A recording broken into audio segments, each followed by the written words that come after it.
भी पसंद आया, इसीलिए आपकी डिमांड पर आज हम इसका दूसरा पार्ट एक्सप्लेन करने वाले हैं। वाइकिंग्स ऐसे खानाबदोश लोग हैं जो अपनी जमीनों पर थोड़ी बहुत खेती किसानी करते हैं और फिर पूरब की तरफ जाकर लूटमार करना शुरू कर देते हैं। इसीलिए वाइकिंग्स बहुत शानदार लड़ाके होते हैं और इन्होंने लूट लूट कर पूरब के देशों को कंगाल कर दिया है और अब इनकी नजर पश्चिम के देशों पर है। लेकिन सूरज पूरब से उगकर पश्चिम में डूबता है और पश्चिम में 4 बड़ी रियासतें हैं जो वाइकिंग्स का उदय होने से पहले ही उन्हें डुबोने का दम रखती हैं। तो क्या वाइकिंग्स पश्चिम को जीत पाएंगे या फिर पश्चिम वासी इन्हें भी सूरज की तरह डुबो देंगे? चलिए पता करते हैं। इसके पिछले पार्ट में हम देख चुके हैं कि रेगनार अब वाइकिंग्स का नया बादशाह बन चुका है और अब सभी वाइकिंग्स इसके सामने वफादारी की कसम खाकर इसे अपना बादशाह मान लेते हैं। तभी एक बूढ़ा वाइकिंग्स रेगनार से कहता है कि मेरी आपसे गुजारिश है कि आप मुझे भी अपने साथ पश्चिम ले जाएं। मैं आपके साथ जंग में शामिल होना चाहता हूँ। पर सब लोग हंसने लगते हैं कि जनाब तो खुद 4 दिन के मेहमान हैं। लेकिन वो बूढ़ा कहता है कि मैंने जिंदगी भर पूरब में जंगें लड़ी हैं, मजबूत दीवार बनकर खड़ा रहा, पर आज तक कोई भी तलवार मुझे छू न सकी।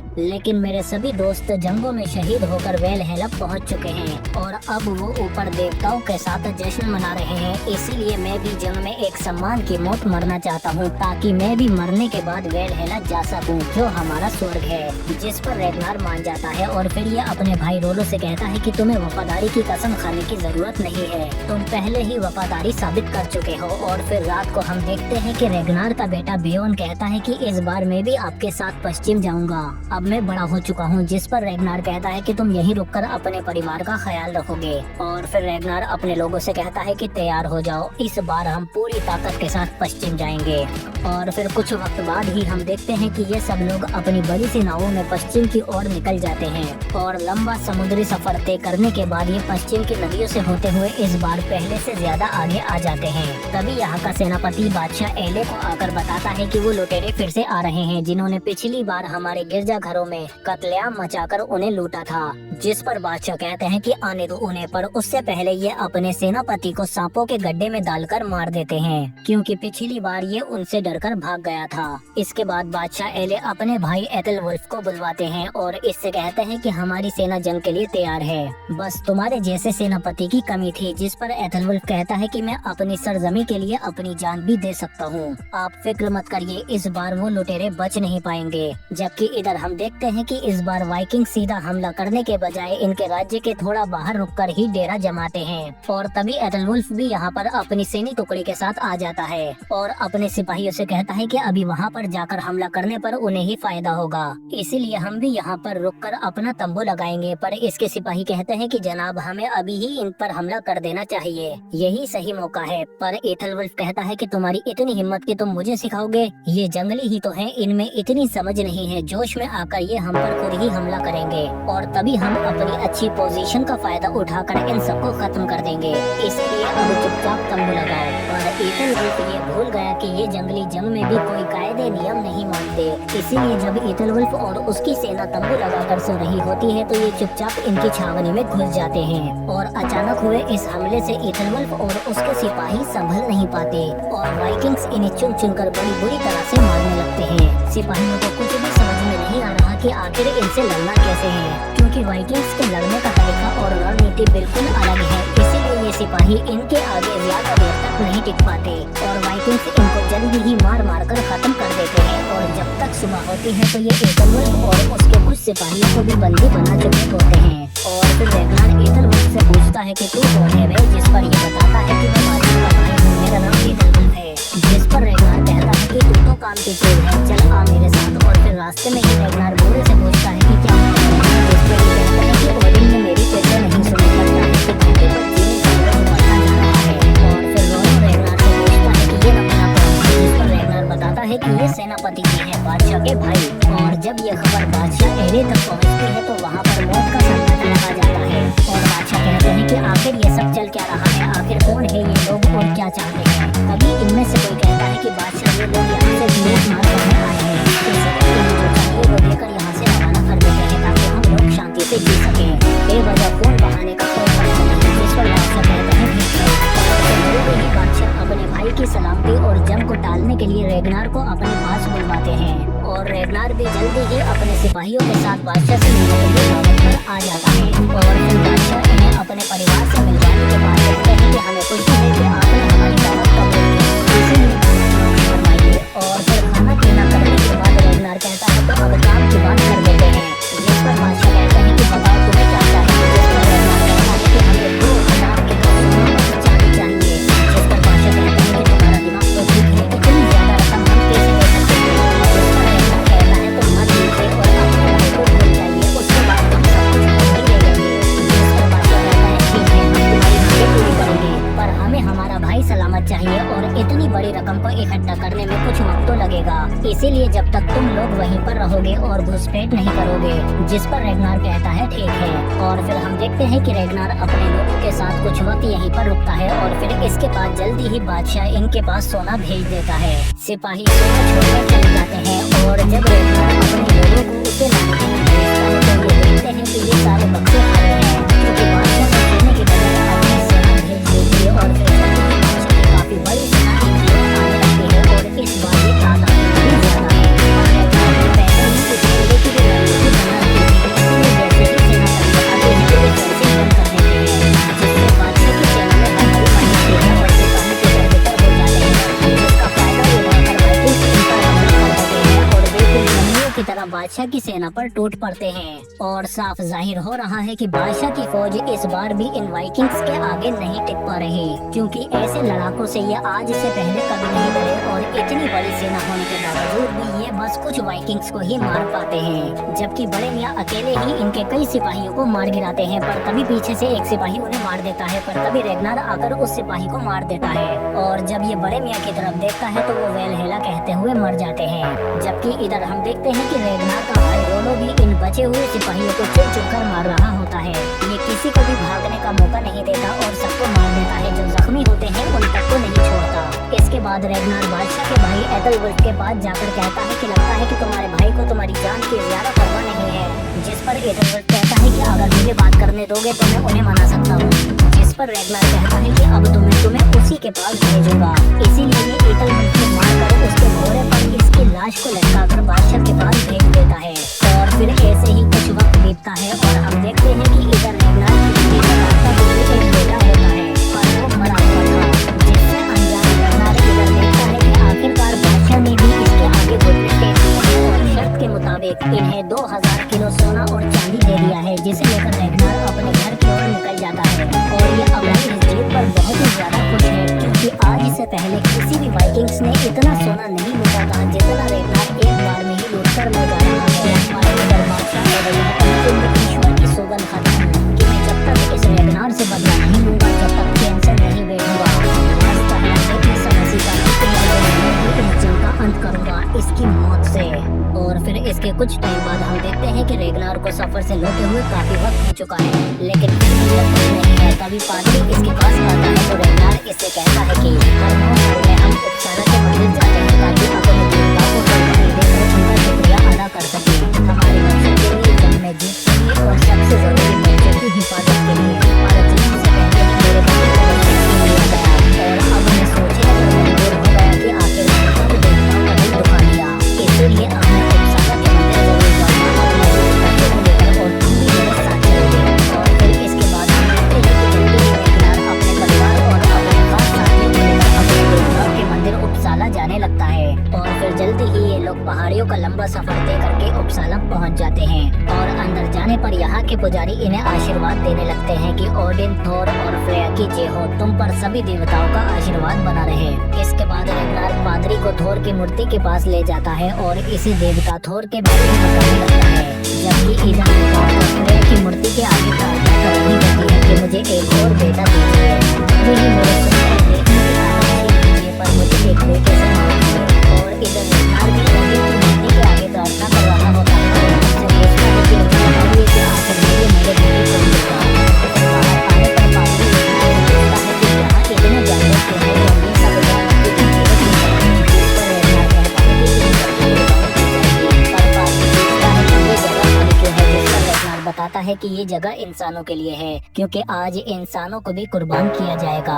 और फिर इसके बाद हम देखते हैं कि जल्दी ही यहाँ पर बादशाह और लिव भी आ जाते हैं और ये रेगनार से कहते हैं कि हमें तुमसे मिलकर बहुत खुशी हुई। हमने तुम्हारे बारे में बहुत सुना है, तुम पहले हो जिसने पश्चिम में सफर किया है और वहाँ से सिर्फ खजाना ही लूट कर नहीं लाए बल्कि इंग्लैंड के बादशाह को भी हराया। सच पूछो तो हम तुमसे काफी प्रभावित है। जिस पर रेगनार कहता है कि भला आपके किस्से कौन नहीं जानता बादशाह और लिख, आपके कानून और शासन का तो हर कोई कायल है। आपने अपने सभी दुश्मनों को खत्म करके बहुत ऊंचा मुकाम हासिल किया है, इसीलिए मैं भी अपनी वफादारी आपके नाम करना चाहता हूँ। जिस पर बादशाह और लिख कहते हैं कि बदले में तुम्हें क्या चाहिए। रेगनार कहता है कि आपकी फौज की ताकत चाहिए, क्योंकि अब तक मैंने जो पाया है वो बहुत कम है। मैं पश्चिम में एक बहुत बड़े पैमाने पर फौज भेजना चाहता हूँ।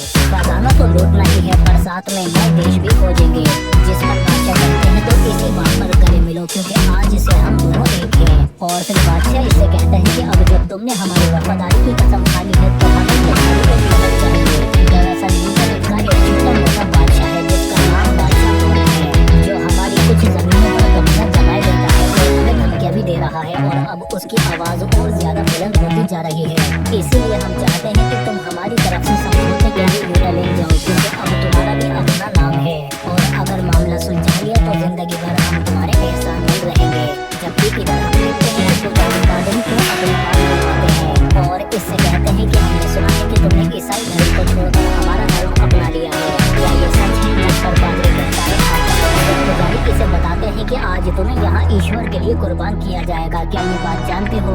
जिस पर पादरी घबरा जाता है और पुजारी इसे पहचान देता है कि इसने अभी तक अपना धर्म नहीं छोड़ा है और इसीलिए नदी में रेगनार से कहता है कि इस पादरी के लिए छोड़ है, इसने अभी तक अपने पुराने देवता को नहीं छोड़ा है, इसीलिए ओडिन इसकी कुर्बानी पसंद नहीं करेंगे। तो अब तुम में से किसी एक को इसकी जगह कुर्बान होना होगा और अगर ऐसा नहीं हुआ तो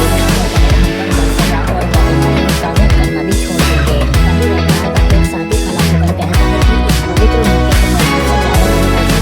इसीलिए मैं अपने लोगों के लिए और अपने परिवार के लिए कुर्बान करने को तैयार हूँ। मुझे यकीन है कि रेगनार और मैं खुशी खुशी कबूल करेंगे। और फिर सुबह होते ही हम देखते हैं कि इन सबको कुर्बानी के लिए तैयार किया जाता है और जल्दी ही एक एक करके इन्हें कुर्बान कर देते हैं। और फिर रेगनार का साथी भी कुर्बानी से पहले आखिरी बार अपने लोगों को मुस्कुराकर देखता है और फिर कुर्बानी के लिए ये खुद ही लेट जाता है, जिसके बाद इसे देवता ओडिन के लिए कुर्बान कर दिया जाता है। और फिर इसके बाद हम देखते हैं कि बादशाह ओडिन के कहने पर रेगनार अपने साथियों के साथ लंबा सफर तय करते हुए जब बादशाह बोर्ड के पास भी आ जाता है और इनसे कहता है कि अगर तुम बादशाह ओडिन का संदेश लेकर आए हो तो जल्दी जाओ और यहाँ से। तभी रेगनार कहता है कि बादशाह ओडिन आपसे समझौता करना चाहते हैं, जिस पर बोर्ड कहता है कि बादशाह से जाकर कहेंगे कि वो बिना कोई लड़ाई और मैं उसे नहीं छोड़ूंगा। सिर्फ ऐसे ही समझौता। जिस पर रेगनार कहता है कि जहाँ तक मेरा मानना है कि बादशाह ओडिन भी जंग से पीछे नहीं रहेंगे और हो सकता है कि तुम्हें हरा भी दे। जिस पर बोर्ड कहता है कि कौन हो तुम, नाम क्या है तुम्हारा? जिस पर ये बताता है कि मेरा नाम रेगनार है। तभी बोर्ड समझ जाता है और कहता है ओ तो तुम हो रेगनार जिसने पश्चिम में सफर किया था, तुम्हारे बारे में काफी सुना है। इसीलिए बोर्ड अपने लोगों से कहता है कि इनकी मेहमान नवाजी में कोई कमी नहीं आनी चाहिए। और फिर रेगनार खाने के दौरान ही बोर्ड से कहता है कि बादशाह चाहते हैं कि तुम उन इलाकों को छोड़ दो, बादशाह तुम्हें उसके बदले में मुंह मांगी कीमत देने को तैयार है। जिस पर बोर्ड कहता है कि वो इलाका बेशकीमती है जिसके नीचे बहुत से खनिज और धातु दफन है। पर रेगनार कहता है कि हर चीज की एक कीमत होती है, कीमत लगा कर तो देखो। जिस पर बोर्ड कहता है कि इस बारे में सोचने के लिए मुझे कुछ वक्त चाहिए, तो क्यों न जब तक तुम हमारे यहाँ का वो विशाल जादुई पेड़ देख लो जिसकी पत्तियाँ कभी नहीं झड़ती। बस अपने एक आदमी को यहाँ छोड़ जाना था कि मुझे भरोसा रहे। जिस पर रेगनार कहता है कि मेरा भाई रोलो यहाँ पर रुकेगा। और फिर हम देखते हैं कि रेगनार अपने साथियों के साथ उस पेड़ की तलाश में निकल जाता है, जबकि इधर बोर्ड रोलो को इसके भाई रेगनार के खिलाफ भड़काने की कोशिश करता है और कहता है कि मेरा भी एक भाई था, हम दोनों आपस में बहुत प्यार करते थे और सारी जगह हम साथ मिलकर ही लड़ते थे और जब मेरे पिता मरे तो उनकी जगह लेने के लिए हम दोनों लड़ गए। मेरे भाई ने उन सबको जहर देकर मार दिया जो भी मुझे वोट देने वाले थे, पर मैं बच गया क्योंकि मेरे जहर का प्याला मुझसे पहले मेरी बीवी ने पी लिया। मुझे आज भी अपनी बीवी की चीखें सुनाई देती हैं, इसीलिए मैंने पहले अपने भाई को अंधा किया और फिर उसे जिंदा ही दफन कर दिया। मेरे लिए तुम्हारी की परिभाषा यही है। जिस पर वो कहता है कि मेरा भाई ऐसा नहीं है। वो कहता है कि हाँ क्यों नहीं, तुम्हारा भाई तो बहुत महान है। जिस पर वो कहता है कि महान तो मैं भी हूँ, पर कि हाँ होगे तुम महान, पर किसी ने तुम्हारे बारे में सुना नहीं है। जबकि इधर हम देखते हैं कि रेगनार अपने साथियों के साथ शाम होने पर एक नदी के किनारे पर ही डेरा डाल लेता है और कहता है कि आज हम नहीं रुकेंगे। पर कुछ दिन बाद ही इसके पास एक यहाँ की राजकुमारी आ जाती है जिसका नाम ओलिवर है। रेगनार इसे अपने बारे में बताता है तो राजकुमारी इससे काफी प्रभावित हो जाती है और फिर रेगनार कहता है कि हम यहाँ उस महान पेड़ को देखने आए हैं। राजकुमारी कहती है कि हाँ क्यों नहीं। और इधर हम देखते हैं कि रेगनार की बीवी लेगाटा अपने पति के लिए बहुत बड़ी इसीलिए उसे आती है और उससे कहती है कि मुझे लगता है कि रेगनार खतरे में है क्योंकि मुझे बहुत से बुरे समय आ रहे हैं। जिस पर नजूमी बताता है कि तेरे पति को खतरा इंसानों से नहीं बल्कि जादुई दुनिया से है। और फिर इधर हम देखते हैं कि कुछ समय बाद ही एज़लोग भी रेगनार को उस जादुई पेड़ के पास ले आती है जिसे देखकर ये दंग रह जाता है। ऐसा कहा जाता है कि देवता ओडिन खुद 9 दिनों तक इस पर लटके हुए थे। और फिर रात को बियोन गुस्से में अपने पिता को घूर रहा है। रेगनार एज़लोग को काफी परेशान कर रहा है और जल्द ही रेगनार इसके हुस्न में इतना बहक जाता है कि एक रात में इसमें प्यार बना देते हैं। पर सुबह होते ही बियोन अपने पिता के पास आकर कहता है कि आप ये गलत कर रहे हैं, आप रेगनार को धोखा दे रहे हैं। जिस पर रेगनार कहता है कि मैं गलत कर रहा हूं, मैं तुम्हें प्यार करता हूं। जिस पर बियोन कहता है कि मुझे कसम है कि ऐसा दोबारा नहीं होगा। जिस पर रेगनार कहता है कि मैं तुम्हारी कसम खाता हूं, फिर से ऐसा नहीं होगा। और फिर रात को फिर से रेगनार के करीब आने की कोशिश करती है पर रेगनार मना कर देता है कि नहीं, कल रात में बहक गया था, इसीलिए इसके बाद एज़लोग यहाँ से चली जाती है। जबकि इधर हम देखते हैं कि रेगनार की पत्नी लेगाटा अपने लोगों की बीमारी और रेगनार की सलामती के लिए बकरे की बलि चढ़ाती है। और फिर इधर सुबह एज़लोग फिर से रेगनार के पास आती है और इससे कहती है कि हमारे पेट में आपका बच्चा है। जिसे सुनकर रेगनार दंग रह जाता है और एज़लोग यहाँ से चली जाती है पर रेगनार कुछ नहीं बोल पाता और सोच में पड़ जाता है। और फिर इसीलिए जल्दी ही ये वापस बॉर्ड के पास भी आ जाता है और फिर हम देखते हैं कि इनके बीच में समझौते की बात नहीं बन पाती। और बॉर्ड कहता है कि अब वक्त आ गया है कि जंग करके मैं अपना इलाका वापस ले लूं और सुबह होते ही तुम सब भी यहाँ से निकल जाना। पर रात को ही बॉर्ड रोलो को अपनी ओर करने की कोशिश करता है और इससे कहता है कि इस जंग में तुम्हारा भाई मेरा साथ नहीं देगा, पर मुझे उम्मीद है कि तुम मेरा साथ दे सकते हो। हम दोनों मिलकर एक नई रियासत खड़ी कर सकते हैं। और इधर हम रेगनार को देखते हैं जो काफी परेशान होता है, इसीलिए ये एक आखिरी बार मिलने के लिए एज़लोग के पास आ जाता है और रात इसी के साथ बिताता है। जबकि इधर बॉर्ड रोलो से कहता है कि मेरा साथ दो, आखिर तुम भी तो यही चाहते हो, अपने भाई की मौत और अपनी अलग पहचान बनाना। जिस पर रोलो कहता है ठीक है, मैं लड़ूंगा तुम्हारे साथ मिलकर और अपने भाई के खिलाफ।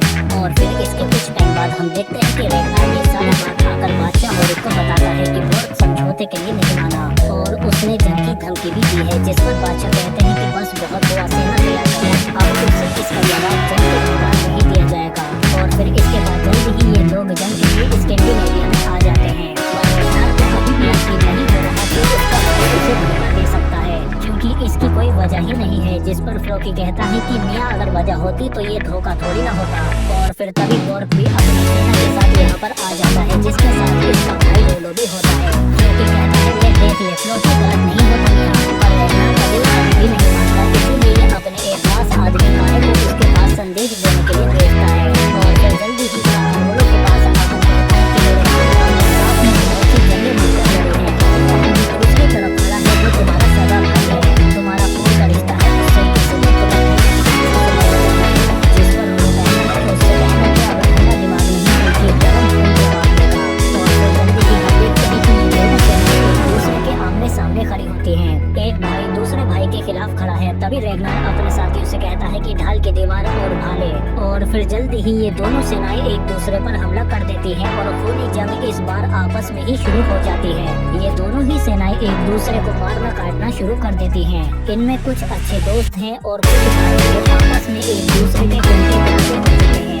लोग सिर्फ एक जमीन को टुकड़े के लिए। और तभी हम लोगों को देखते हैं कि खूनी जंग कर एक दूसरे आ जाता है और अपने ही लोगों को मारना शुरू कर देता है क्योंकि इस वक्त इसके ऊपर अहंकार बहुत ज्यादा आगे हो चुका है। क्योंकि इससे लड़ने की कोशिश करता है पर रोलो के आगे नहीं मिल पाता और रोलो इसका घायल पड़ जाता है क्योंकि इसे संभालने की कोशिश कर रहा होता है। और इन्हें कुछ भी कर लेते हैं पर क्योंकि इसे भागने के बजाय इन दोनों से डरकर अकेले ही सामना करता है। और ये दोनों क्योंकि इसको बुरी तरह से मारने लगते हैं और जल्दी ही फ्लोकी काफी ज्यादा जख्मी हो जाता है। पर तभी बीच में फ्लोकी के साथी आकर इसे बचा लेते हैं और काड़ा रोलो से लड़ने लगता है। पर ये भी रोलो के आगे ज्यादा देर तक नहीं टिक पाता, इसीलिए ये भाले से रोलो पर हमला कर देता है। पर रोलो इसका भाला छीनकर इसके ही आर पार कर देता है और इसे उठाकर भाले पर टांग लेता है, जिसे देखकर रेगनार गुस्से से बेकाबू हो जाता है और गुस्से में रोलो की तरफ बढ़ने लगता है। और फिर जैसे ही ये रोलो के सामने आता है तो रोलो इस पर हमला करने की कोशिश तो करता है, पर ये हमला नहीं कर पाता। और तभी ये अपने हथियार डालकर रेगनार के आगे घुटने टेक देता है और कहता है कि मैं तुमसे नहीं लड़ सकता मेरे भाई। और तभी ये जंग यहीं पर रुक जाती है, जिसके बाद रेगनार अपने भाई रोलो को बंदी बनाकर अपने साथ ले जाता है। और फिर इसके बाद बोट भी यहाँ पर बातचीत करने के लिए बादशाह होरिक के पास आ जाता है और बादशाह होरिक इससे कहते हैं कि इस जंग में तुम्हारे काफी सिपाही शहीद हो चुके हैं, अभी भी मौका है, समझौता कर लो, हम इस जंग के मुनाफे में से तुम्हें 1/3 हिस्सा दे देंगे। जिस पर बोट कहता है कि ऐसी जीत लेने से अच्छा है कि मैं अपनी जंग जारी रखूं। तभी रेगनार बीच में आ जाता है और कहता है कि आखिर कब तक हम एक दूसरे का कुछ याद रहेंगे, वो भी सिर्फ एक जमीन तक ही करते हैं। आखिर तुम बाहर दुनिया पर नजर क्यों नहीं डालते? वहाँ पर यहाँ से कहीं ज्यादा सोना और बेशकीमती जमीनें हैं, वहाँ इतनी दौलत है कि तुम सोच भी नहीं सकते। मैंने खुद अपनी आंखों से देखा है और हम अभी तक वहाँ से सिर्फ एक दिन का भर ही ला पाए हैं। आपस में लड़ने से अच्छा है कि हम पश्चिम जाए और वहाँ मिलकर लड़ें। जिस पर बादशाह होरिक कहते हैं कि हमें रेगनार की बातों में कर सकता है, इसीलिए हम रेगनार के साथ पश्चिम में हमला करने जरूर जाएंगे। तुम्हारा क्या ख्याल है? जिस पर बोट कहता है कि हमसे सेना मंजूर है, तुम्हारे साथ चलेगा। और आखिरकार इनमें फैसला हो ही जाता है, जिसके बाद रेगनार अपने भाई से कहता है कि घर चलो, अब वहीं तुम्हारा फैसला होगा। और फिर इसके बाद हम देखते हैं कि ये लोग जल्दी ही अपने घर वापस आ जाते हैं, पर फ्लोकी की हालत काफी खराब है और रेगनार वापस आकर सबसे पहले अपनी बीवी को लगे चले लगता है। और फिर रात को खाने के दौरान रेगनार को सब कुछ समझा देता है कि रोलो ने हमसे गद्दारी की और दुश्मनों के साथ हो गया, पर अब आपसी समझौते की वजह से जंग खत्म हो चुकी है। तभी रेगनार कहते हैं कि ये तो बहुत ही अच्छी बात है, पर ये बताओ कि ऐसे लोग कौन है? जिस पर रेगनार बोट की तरफ देखने लगता है, पर रेगनार कहते हैं कि उसे नहीं मुझे देखो कौन है वो। जिस पर रेगनार कहता है कि घर की बातें सबके सामने नहीं करनी चाहिए। और जब रेगनार कमरे में आता है तो रेगार्ता इससे आकर लड़ने लगती है और मारती है और कहती है कि सोए थे तुम उसके साथ। रेगनार कहता है कि मैं बहक गया था, पर प्यार नहीं हुआ उससे, कैसे यकीन दिलाऊं तुम्हें? जिस पर रेगार्ता कहती है कि अब उसकी शक्ल भी मत देखना, कभी भी नहीं। और फिर सुबह होते ही बियोन रेगनार से पूछता है कि आप चाचू के साथ क्या करेंगे? जिस पर रेगनार कहता है कि मैं अपने भाई को सजा नहीं दे सकता, इसीलिए मैंने कानून के जानकारों को एक सजा बुलाई है, वही उसका फैसला करेंगे। और फिर इसके बाद जल्दी ही रोलो के फैसले करने भी आ जाता है और जब इसे पेश किया जाता है तो सब लोग कहते हैं कि हाँ तो इसे मार गई है, इसे सजा नहीं देनी चाहिए। तभी पक्षकार कहता है कि आप रोलो का फैसला नहीं करना है और मैं इस बारे में बहुत और मुझे ईश्वर के संकेत मिले कि ईश्वर भी इसे माफ कर देता है, वरना ये आज जिंदा नहीं बचता। इसने अपने भाई को जीवन वाला उठाया और उसे बेच दिया था। और जब भक्ताओं ने इसे बख्श दिया है तो मैं भी रोलो को माफी देते हुए इसे सुधरने का एक मौका देता हूँ। पर साफ जाहिर है कि ये फैसला रेगनार का ही है, सब कुछ रेगनार ने ही प्लान किया था अपने भाई रोलो को बचाने के लिए, और ये बात रोलो भी जानता है। और फिर हम देखते हैं कि ऐसे ही कई महीने बीत जाते हैं और फिर एक दिन बियोन अपने पिता को उठाता है कि पिताजी देखिए कोई आ रहा है। और जब रेगनार जाकर देखता है तो वो एज़्लोक होती है जो अपनी दासियों के साथ यहाँ पर आ जाती है और इसके पेट में रेगनार का बच्चा है, जिसे देखकर रेगनार लेगार्ता को समझाने की कोशिश करता है कि मैंने उसे यहाँ नहीं बुलाया, वो खुद आई है। और तभी एज़्लोक भी इनके घर में आ जाती है और कहते हैं कि हम राजकुमारी एज़्लोक हैं। जिस पर लेगार्ता कहती है कि हाँ मैं जान चुकी हूँ कि तुम कौन हो और ये मेरा बेटा बियोन है और ये मेरे पति रेगनार हैं। और फिर इसके बाद बियोन बाहर आकर अपने पिता से कहता है कि वो यहाँ नहीं रह सकती, कोई खुश नहीं है। जिस पर रेगनार कहता है कि उसके पेट में मेरा बच्चा है, जिंदगी में ना चाहते हुए भी कुछ चीजों को गले लगाना ही पड़ता है। और फिर खाने के दौरान जब लेगार्ता एज़्लोक से कुछ सवाल जवाब करती है तो इसे पता चल जाता है कि इसके पेट में रेगनार का ही बच्चा है। और इसके बाद रेगनार लेगार्ता से कहता है कि मुझे लगता है कि तुम दोनों की अच्छी बनेगी, मैंने परिवार के बारे में भी पता किया है। एक बादशाह की कई चीजें हो सकती है जो बच्चे की भलाई के लिए ही किया जाता है। जिस पर लेगार्ता कहती है तो तुमने फैसला कर दिया है। रेगनार कहता है कि अगर तुम हाँ कहो तो। और रात को सोते हुए भी रेगनार इसे समझाने की कोशिश करता है कि उसके पेट में मेरा बच्चा है, मैं उससे ऐसे मुंह नहीं मोड़ सकता, मुझे उसे अपनाना ही होगा। और क्यों नहीं? हम देखते हैं कि लेगार्ता अपना सामान डालने लगती है और फिर जल्द ही ये सबको अलविदा कहकर यहाँ से चली जाती है। और फिर जब रेगनार आकर देखता है तो वो कहता है कि माँ चली गई पीछे जाता है और तेज रफ्तार घोड़े से जल्दी ही लेगार्ता के पास जाकर कहता है कि तुम मुझे छोड़कर नहीं जा सकती। पर लेगार्ता कहती है कि तुमने मेरी बेइज्जती करते हुए सोचा कि मैं ये सब चुपचाप सुनती रहूंगी। रेगनार कहता है मत जाओ, पर लेगार्ता नहीं रुकती। आ जाता है और कहता है कि मेरी माँ के साथ जाऊंगा। तभी रेगनार रोते हुए इसे गले लगा लेता है और कहता है कि अपनी माँ का ख्याल रखना। और फिर जल्दी ही लेगार्ता रेगनार को छोड़कर वहाँ से चली जाती है। और फिर इसके बाद रेगनार भी भारी के साथ एज़्लोग के पास वापस आ जाता है और इसी के साथ वाइकिंग्स का सिलसिला यहीं पर खत्म हो जाता है। पर अब पीछे बहुत सारे सवाल छोड़ जाता है कि रेगनार ने निराशा को रोकने की ज्यादा कोशिश क्यों नहीं की और बादशाह इतना मेहरबान क्यों है। और हमने देखा कि एज़्लोग तो बोर्ग की करीबी थी। क्या ये सब एक साजिश का हिस्सा है? क्योंकि रेगनार ही पश्चिम तक पहुंचने की मुख्य कड़ी है, तो कहीं ऐसा तो नहीं कि ये सब लोग रेगनार का इस्तेमाल करके पश्चिम को हासिल करना चाहते हैं और फिर उसके बाद ये रेगनार को निपटाने का प्लान भी बना रहे हैं ताकि रेगनार वहाँ पर अपनी हुकूमत खड़ी ना कर सके। तो क्या रेगनार अब किसी चक्रव्यूह में फंस चुका है या फिर आखिर में रेगनार ही इन सबका बाप निकलेगा? ये सब हमें इसके तीसरे पार्ट